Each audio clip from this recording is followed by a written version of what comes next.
Welcome. It's indisputable. I'm your host, Rashad Richey. Good to be with you. We got a lot on the agenda today. In the bullpen, my debate segment, I have Jason Reed, UK lead for Young Voices. We're talking about government regulation as it relates to consumerism, okay? And breaking down news of the day, the contributor today is attorney at law, Dina, law and crime legal analyst and a remarkable person. Top news story of the day. US Marshal and police charged with murder. Yep, a murder that took place in 2016 has finally seen some semblance of justice. Let me take you to Atlanta, Georgia. Now, I was deeply involved in this case from day one. I've stood with the family. I've had rallies, protests. We've talked about it on my various platforms leading up to this moment.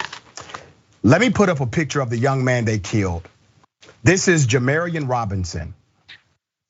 A grand jury on Tuesday returned an 8-count indictment against 2 law enforcement officers in connection with the 2016 killing of a man shot. How many times? 76. 76 times. They shot at him about 100. 76 times. Okay? Jamarion had no weapon. He had no gun on him. He was shot 76 times. This was during an attempted fugitive arrest in Atlanta metropolitan area. Okay? Eric Hines, let me start here. Eric Hines, who is an assistant chief inspector with the US Marshals Southeast Regional Fugitive Task Force, and Christopher Hutchins, a Clayton County police officer that's in the metropolitan area of Atlanta. They were working on the task force together. They were formally charged with felony murder, aggravated assault, burglary, making false statements and violation of oath by a public officer, according to the news outlet. Now, those are 2 cops involved. You have a federal agent, a US Marshal, and you have a police officer local. There's a 3rd officer involved who should be charged, but he's dead, he died. And the truth is, the one who has already expired is the one who was the most egregious. He shot the most times. It gets deeper. Let me put up a picture of the Marshal director. His name is Ronald L. Davis. Obviously, this guy was appointed by Joe Biden. This is a new administration. The reason why I want you to remember him is because he will be responsible for changing the policy of the US Marshals. It is now at his door. There's a local policy for most police agencies in metropolitan Atlanta to wear a body camera. No body camera was involved in this. You know why? Because it's against federal policy to wear the body camera. So local police officers who would normally have on a body camera, if they are part of a federal task force, as in this case, the task force was led by the US Marshals, they abide by the US Marshals policy. No cameras, none. After all of these bullets flying to an apartment, killing an unarmed black male for a fugitive warrant, according to the narrative, somebody went inside while he was dead and put 2 more bullets inside of his body while standing on top of him. That's according to the forensics. This is egregious. This happened in 2016. It is finally getting indicted now, okay? Let me give you some more background to this. A medical examiner's report said Jamarion Robinson, who was 26 years of age, was shot 76 times by police on August 5th, 2016. When officers tried to enter his apartment, law enforcement believed Robinson was the man responsible for pointing a gun at Atlanta officers and fleeing, according to authorities. Now, this is why it's important for you to understand this. They thought he may have pointed a gun at a cop. So they went in, guns blazing. How dare you point a gun at another officer, right? That's the idea, that's the sentiment, that's the attitude they had. We'll show you about pointing a gun at a cop. Let's be very clear, he's innocent of that crime. You know why he's innocent of that crime? Because you're innocent until proven guilty in the United States of America. He was innocent. They killed an innocent man. It gets deeper. It was not immediately known if Hines or Hutchinson had lawyers who could comment on their behalf. Attorney Gerald Griggs, who is actually close to the family, could comment on their behalf. Attorney Gerald Griggs, who was close with the Robinson family, said the family celebrated the decision, which they've been waiting on for 5 years. A U.S. Marshal Service spokesman has said officers were attempting to serve warrants on Robinson issued by Atlanta Police and Gwinnett County Police in the Atlanta suburbs. A private detective hired by Robinson's mother uncovered evidence of gunshots fired straight into the ground where her son's body was lying. Robinson had been a college football player at Clark Atlanta University, my alumna, and Tuskegee University, and had no criminal convictions. How did this get to the place of indictment? How did it happen? How did it happen? The former DA, his name was Paul Howard. Paul Howard said the federal government refused to hand over important information that they needed to proceed with a grand jury indictment. He was telling the truth because he eventually sued the federal government because they refused to hand over that information. He lost his reelection bid to Fonnie Willis. Let's put up the new DA. Fonnie Willis is the new district attorney of Fulton County.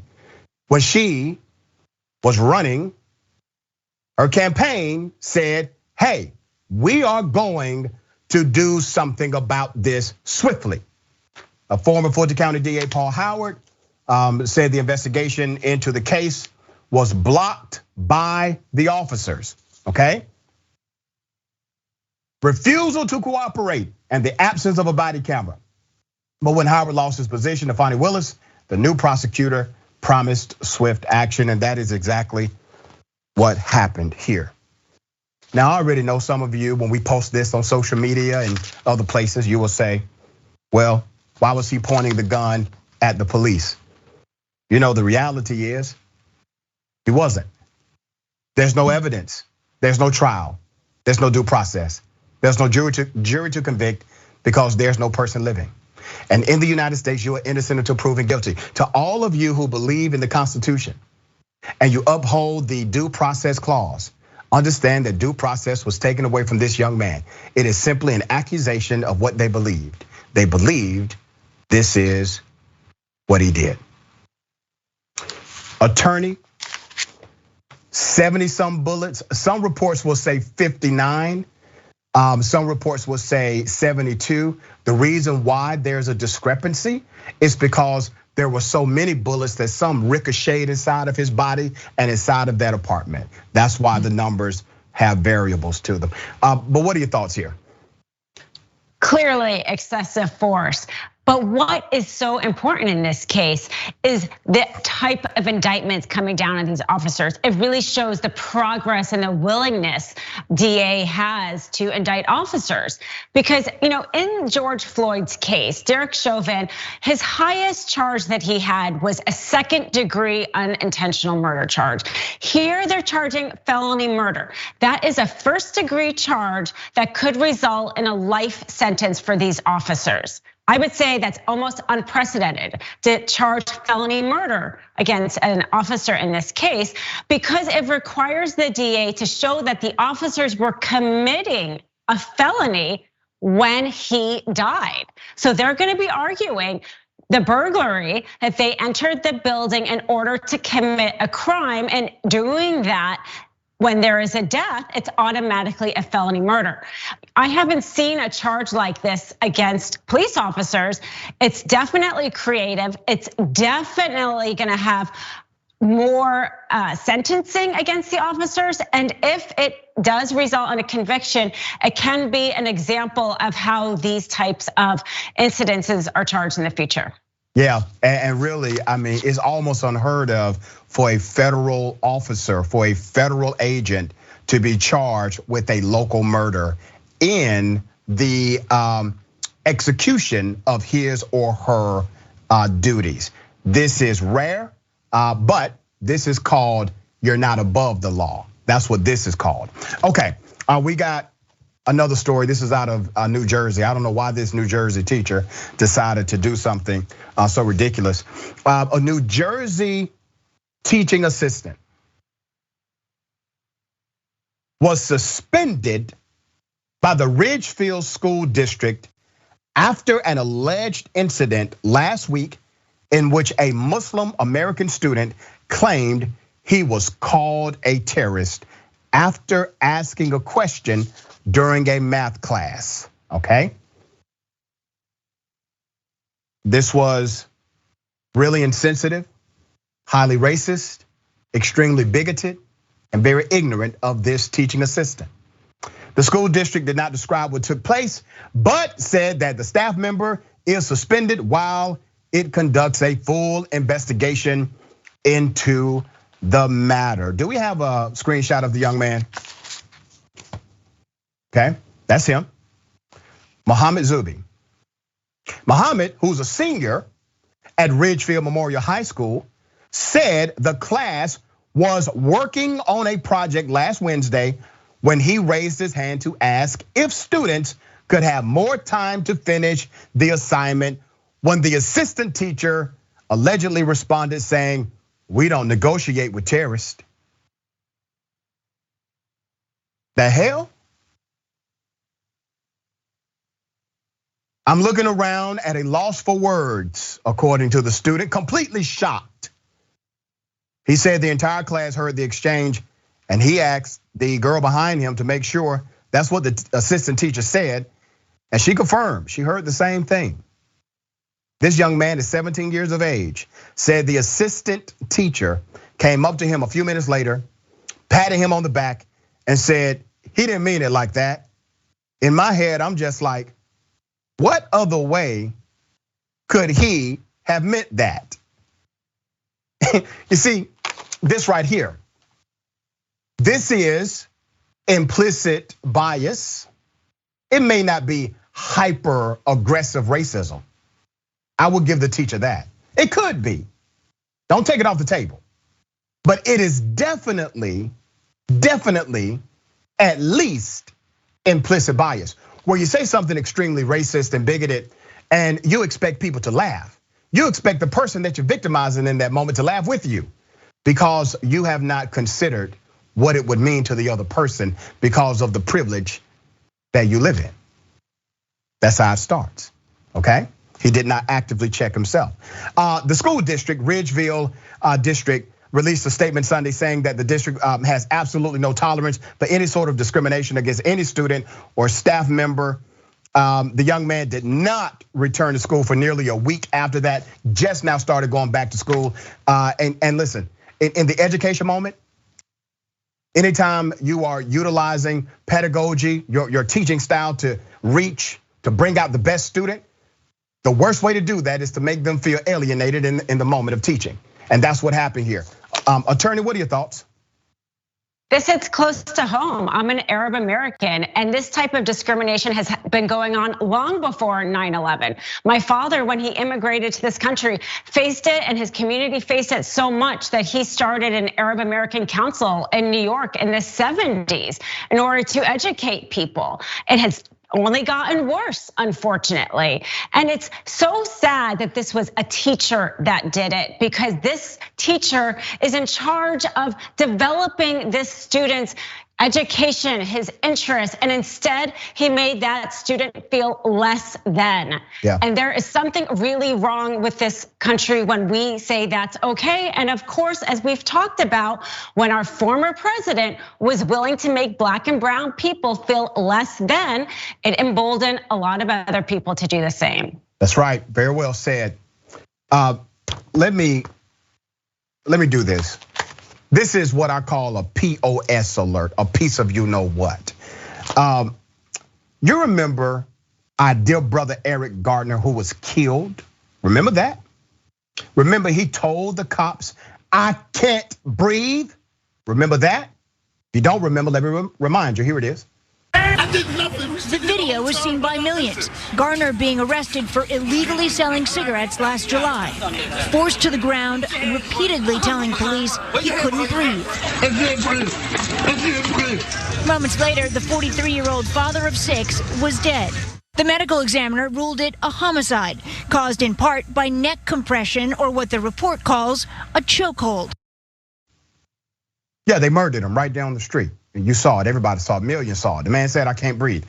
NYPD officer Justin D'Amico testified in a judicial inquiry into his handling of that arrest. And he says, under oath, he did not hear Eric Garner say the phrase, I can't breathe, even one time. He's saying, oh, I never heard it, not even one time. It never registered to me that he said, I can't breathe, despite the full video. Let's put up a picture of this officer. Let's make him famous. Okay, that's Justin D'Amico. D'Amico was also questioned about an erroneous charge of felonious tax avoidance. A lot of people forget they actually charged him with this. A beat cop charged him with tax avoidance applied to Garner after he died. After he died, ladies and gentlemen, the officer testified he, and I quote, may have rushed the paperwork a bit. Oh, that's the reason. I just rushed the paperwork a bit in accusing Garner. Known to be a salesman of loose cigarettes, of a felony that is usually applied to people in possession of at least 10,000 cigarettes, 22,000 cigars, or more than 400 pounds of tobacco. The charge did not fit. He then says, but that was a total mistake. Due to the circumstances, I wasn't thinking clearly. That's right, D'Amico, you're the victim. I mean, you just killed a man. I mean, what do you expect him to think? He just committed murder in front of people in the city. He can't think clearly right now. He should have a pass, Judge.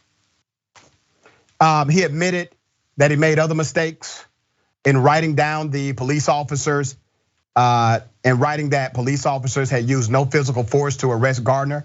The victim's mother, Green Carr, condemned the proceedings of the judicial hearing as nothing more than a pack of lies. Why in the hell is he able to get away with this? Why? Because there's a system and a culture that protects him. This makes no sense. This is still the United States of America, where we have opportunity to expose this kind of corruption. Attorney, I mean, you see this. He's lying on police reports. He's lying to the judge under oath. Why is this guy not charged with something additional? We need some more charges here. You keep hearing him say, I made a mistake. And the reason why he's doing that is falsifying a police report requires intent.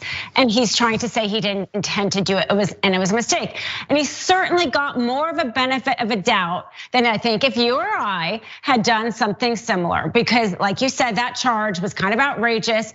He would have needed thousands of cigarettes, and I think he only had 4 packs. But he did receive that benefit of the doubt, and that's what the problem is. And once again, the policy issue is this: the George Floyd Policing and Accountability Act would mandate a federal registry to report cops like him and others who act in such an egregious way, so that the public can review who is working for them. If the cops know your background, damn it, you should know theirs. We got more on the other side. It's indisputable. Stick and stay.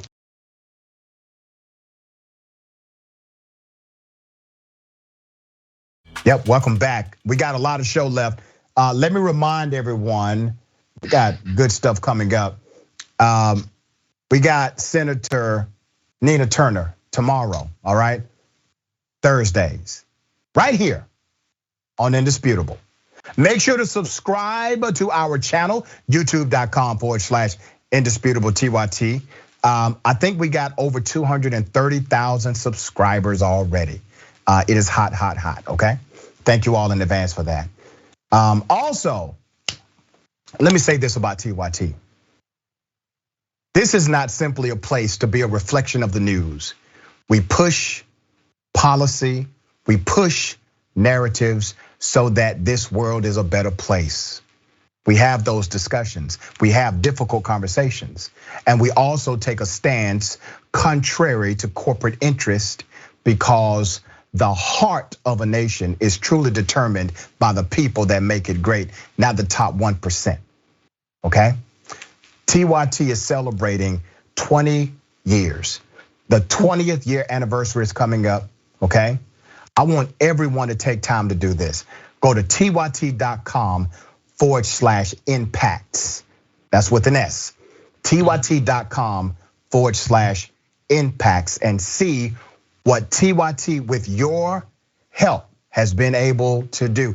And remember, you are the young Turks, okay? That's you. You make this happen. And young doesn't mean age-wise. We're talking about the rigor inside of you, the willingness, the energy, the power, the impact, okay? We wake up every day with the spirit of a rookie. That's how you gotta live every day, okay? Some of TYT's impact includes a petition for the $15 minimum wage, giving a platform to progressive leaders like AOC, Jamal Bowman, Cori Bush, Progressive Economic Pledge, and more. So make sure you go to the site now. And the Twitchuation Room, don't forget, join Francesca, 4 p.m. Eastern Time, 1 p.m. Pacific Time, right after Indisputable today, twitch.tv/TYT. That's a Twitch exclusive. All right, TYT members, Eric the Red, all this shooting, I was about to say it's like in a war zone, but even armies will tend to fire with more discretion in an area with civilians. That's right, you're absolutely correct. Imagine the sound of really 100 bullets, okay, in a neighborhood because of one unarmed person in an apartment. Miggy C, the silver-haired dragon, the hate, the racism has always been here, but people mostly kept it under wraps. Just think of all the ways teachers implicitly projected hate over the decades, and because it wasn't overt, they weren't outed. Now that Trump has given permission for the haters to come out of hiding and attack those they hate, both verbally and physically, people are out and proud of it. Make a good point.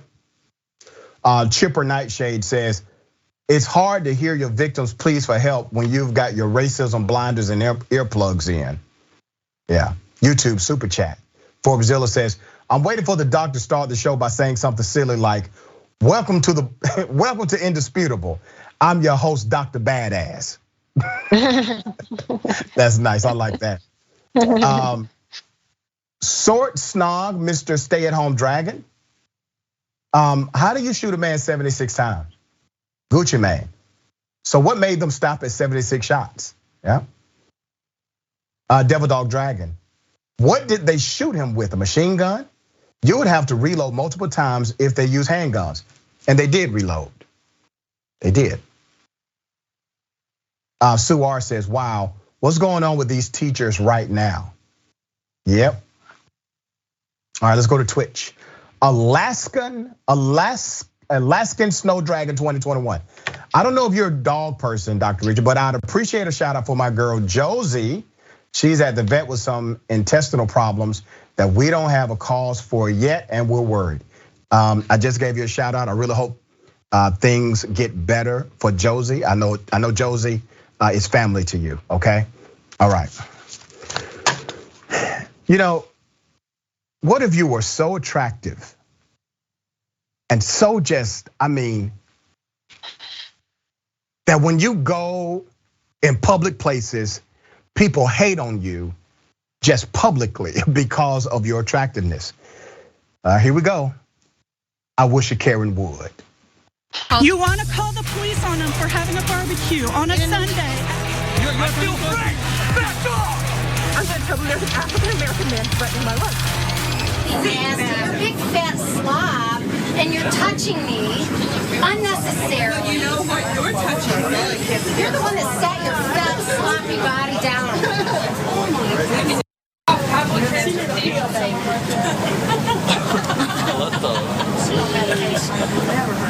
You wish. You'd love me to be a silent object. Go to hell. Have a nice day. Keep your sarcasm to yourself. You're not very witty. I'm not your doormat.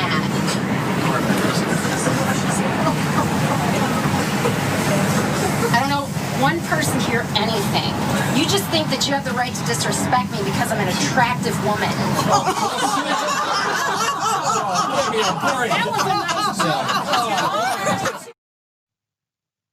Wow. I mean, it was not a joke. Okay, here's something I saw in this video. Obviously, the Karenicity runs deep.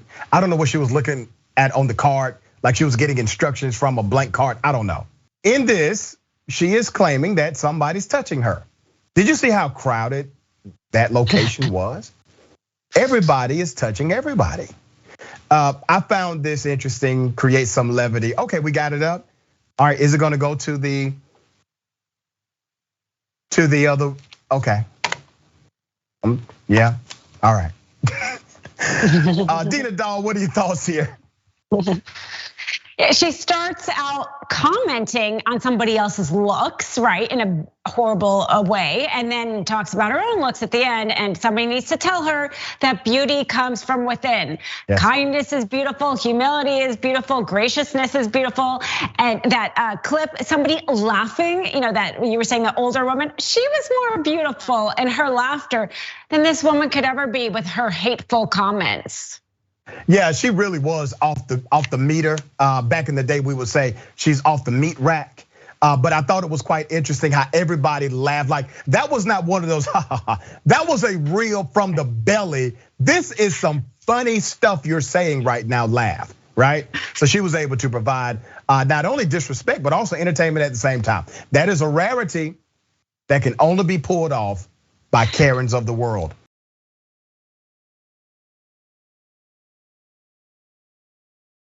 All right, let me show you another Karen, this judge, and also a killer, okay? There's a judge in the Kyle Rittenhouse case who has now made a decision that the victims cannot be referred to as victims. Now, I'm so glad I have the attorney here to talk about this. So a Wisconsin judge has ruled that Kyle Rittenhouse's defense team, they can call the men he shot rioters, looters, or arsonists, but not victims.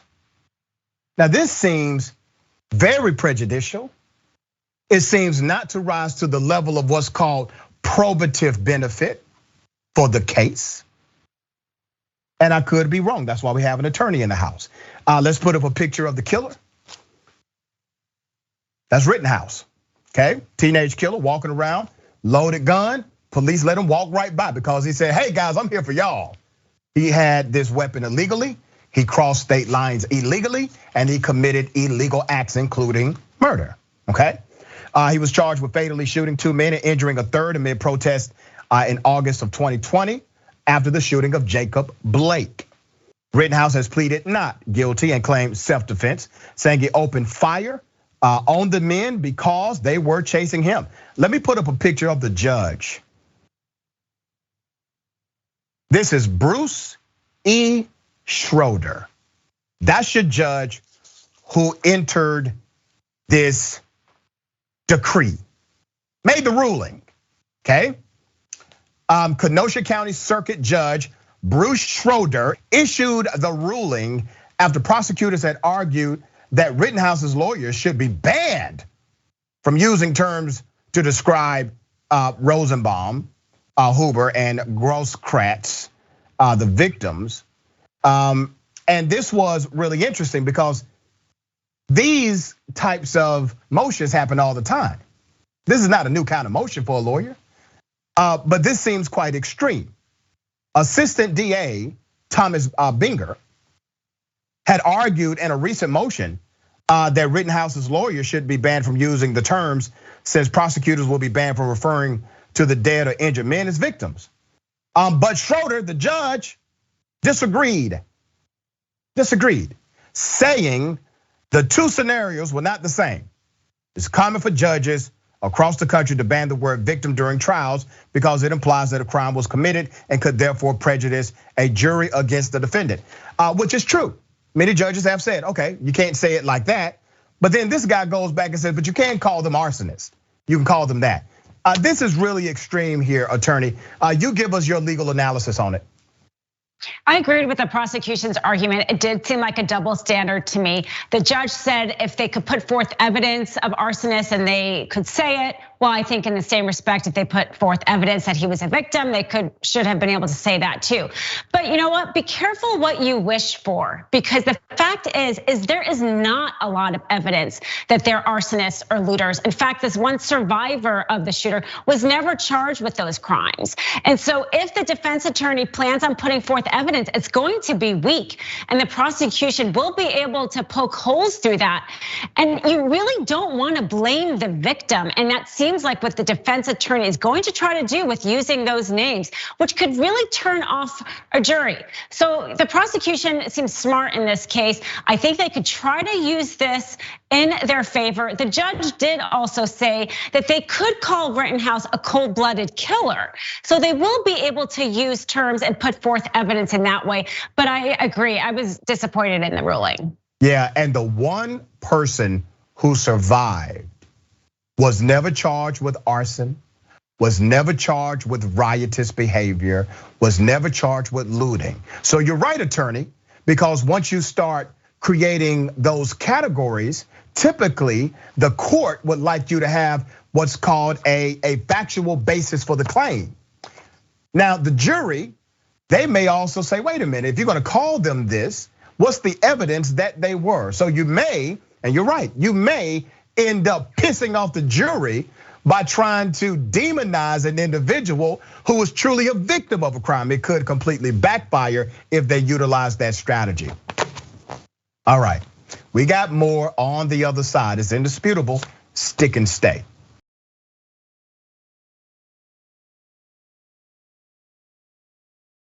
Welcome back to Indisputable. We got a lot of comments, let's get to it. I will read as many as I can. Colorado Blue Blazer Regular says, you're not very witty, says the half-wit, yep. Textan says, I love how the whole train cracks up simultaneously when she talks about how attractive she is. Beauty is only skin deep, but ugly goes all the way to the bone, Karen. Mickey C, the silver-haired dragon. The judge also banned the prosecutors from using Kyle's previous acts and his social media post. Looks like the judge wants this pure, good-hearted, contributing member of society to go free. They'll paint him as the victim. Well, that is the defense, that he was a victim.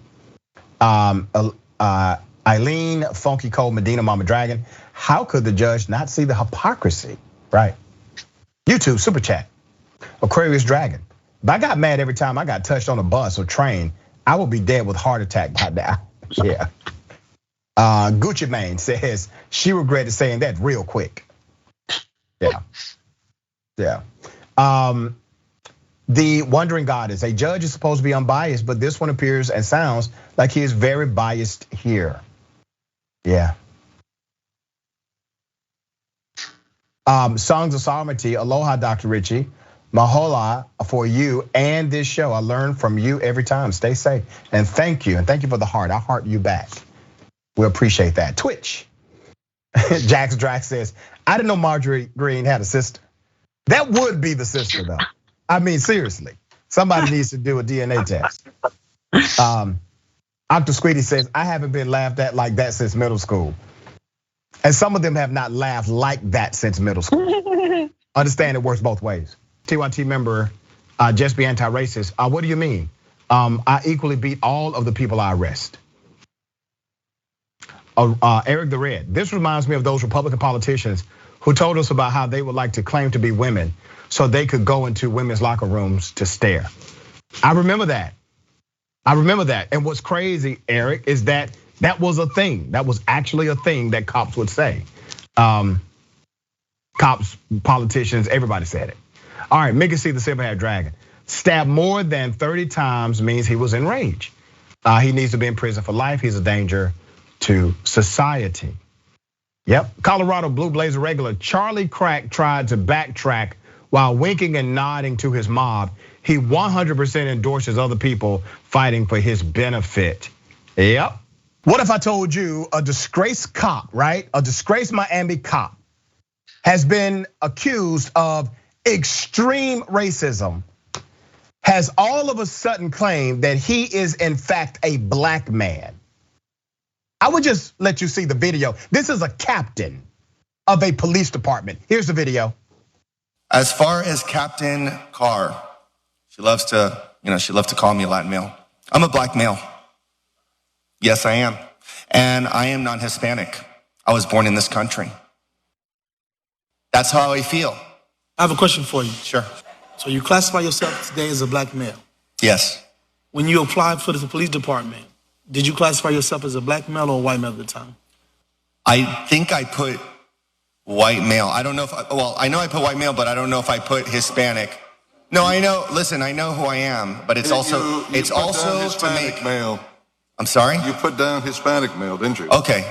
As a man, I stand by it. When did you have this, coming with God moment that you were black? When did God tell you that? Well, I learned that there's people in my family that are mixed and that are black. I see. Let's not talk about the degree of blackness. Oh no, you're blacker than me, that's obvious. And if you know anything about the one drop rule, which started in the 20th century, which is what identifies and defines, how you doing? What a black male is or a Negro, you would know that if you have one drop of black in you, you are considered black. So you're probably black too, Joe. Can we do a DNA? Joe, you're probably black. Nobody sent me here, nor did the city manager. I am my own man. That's right, and you're your own black man, I know. Yes, Yeah. So now I'm being attacked. Yeah. Half of my family's Jewish, probably didn't know that either. This is not an SNL skit.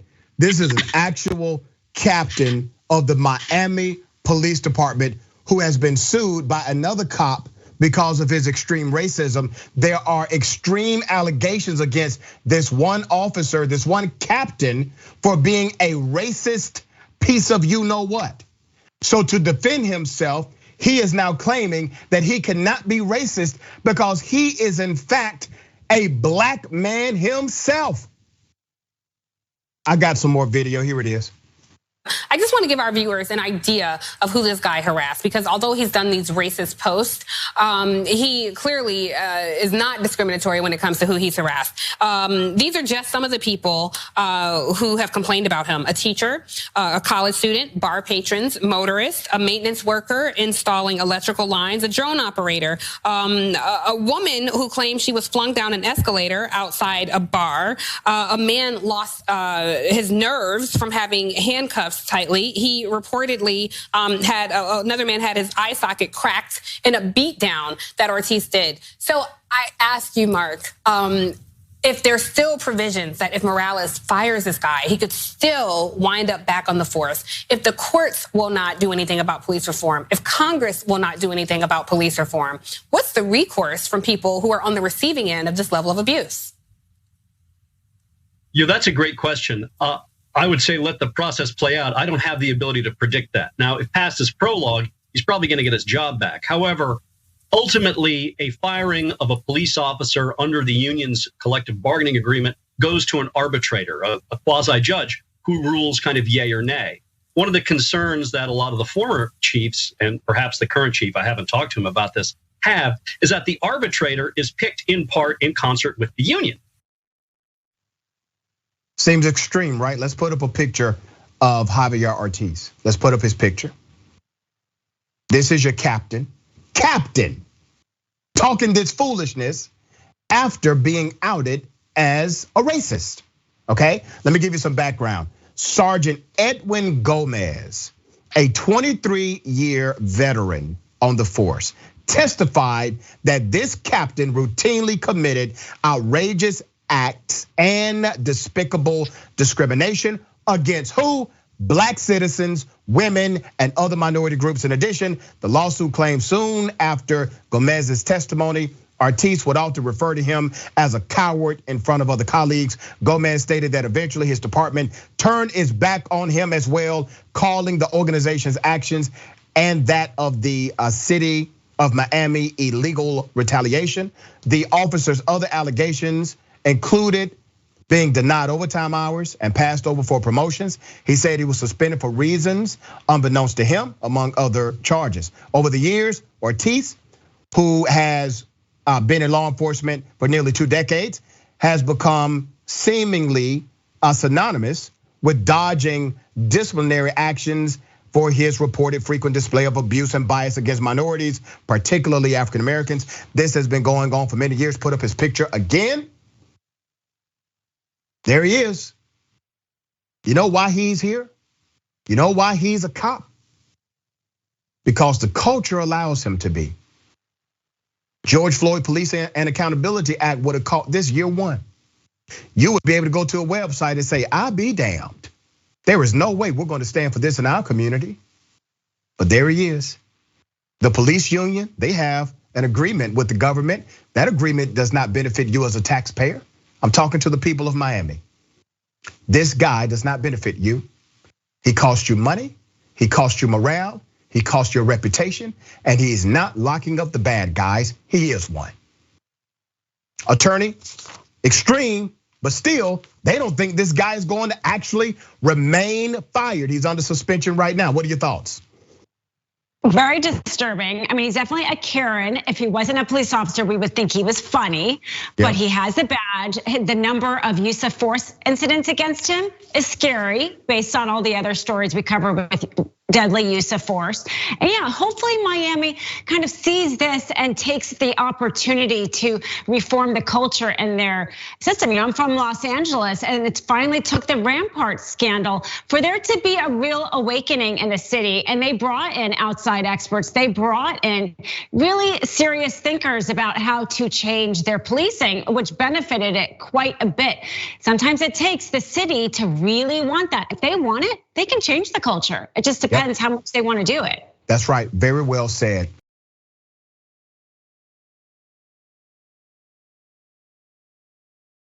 Now let me take you to Kansas City, very sad story. Kansas City landlord came over to fix the heating. This was his day off.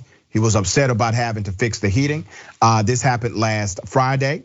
Daryl Gilland and his girlfriend had simply requested their landlord, Gordon Macbeth, to come over and fix the heating. Instead, Gordon, let's put up his picture. Gordon decided to kill Daryl. Do you hear me? According to the girlfriend, Macbeth was perfectly nice about the maintenance request until he showed up out of nowhere, flipped, and acted like the couple was asking too much. Now remember, by law, the landlord has to fix this. This is required. He's upset. Macbeth, the killer, has been charged with second-degree murder and is being held on a $1 million bond. This is the man he killed. This is Daryl. Daryl and his girlfriend, they were just at home in the heat, and they called the landlord to fix the heat. That's all. That's it. Now, Daryl is dead. His girlfriend's life flipped upside down. Daryl's parents and family, they're grieving. Their friends, the friends grieving, okay?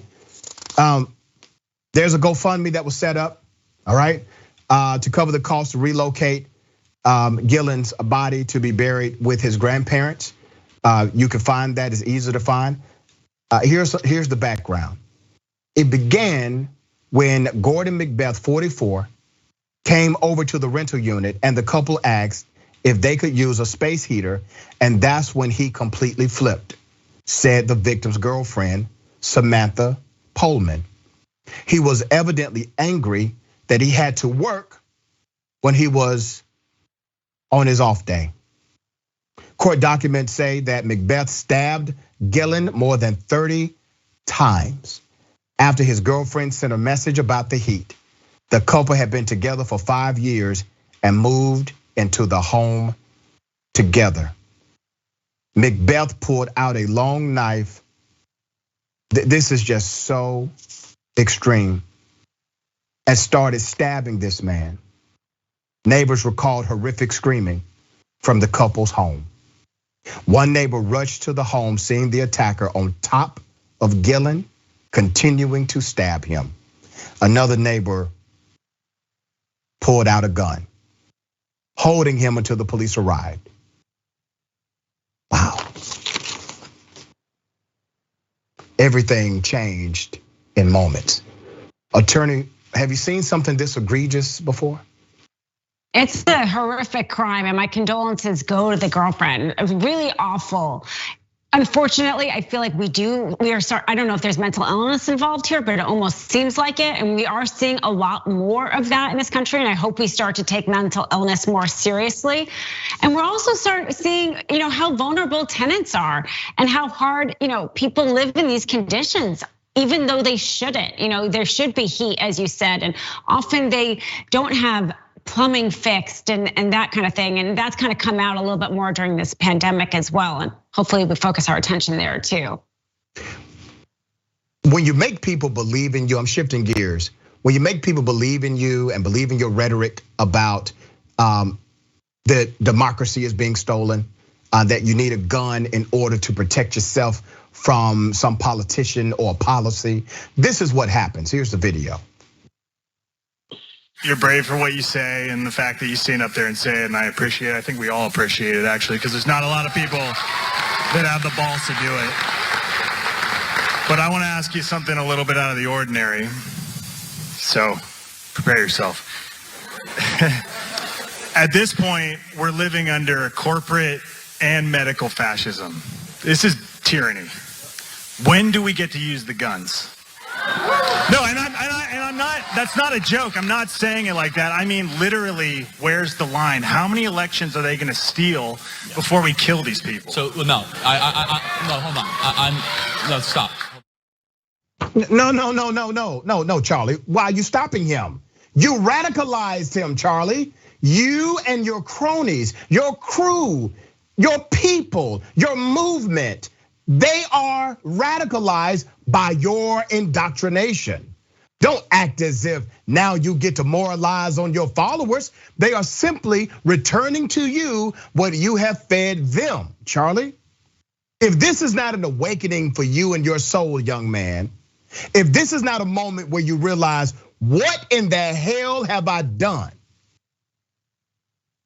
More things are going to come, unfortunately.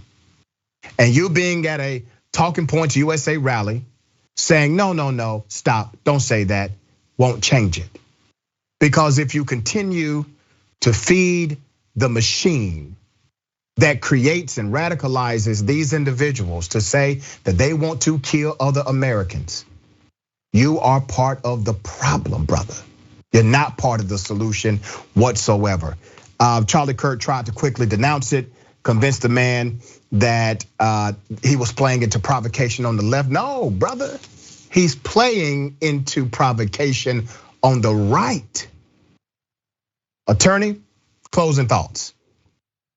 Yes, please don't let it be too little, too late. The rest of us know what your rhetoric is doing. We need to do a lot more than denounce them in that moment. Yep, well said. So good to have you, sister, all the time on Indisputable. How can people follow you, check you out? Thanks for having me, so enjoyed it. I'm on Ask Dina Doll 1 on Twitter. All right, there you go. I do not want people to forget Twitch Awaits Your Room. That's next. That's a Twitch exclusive. If you're not on Twitch, you gotta jump on it. That's how you gotta do it. twitch.tv/TYT, twitch.tv/TYT. And a big announcement right here, TYT Network, okay? This is a big deal because it involves you. TYT is looking for new video content creators for Rebel HQ. We're looking for people to write, produce, host, edit short form editorial videos on breaking news, political stories with a progressive point of view. If you're interested, go to tyt.com/careers. And if you are not familiar with Rebel HQ, go to the channel first, so you get an idea of what we do, okay? tyt.com/careers. Make sure you take care of yourself, take care of each other, take care of this planet. Remember, the truth is always indisputable.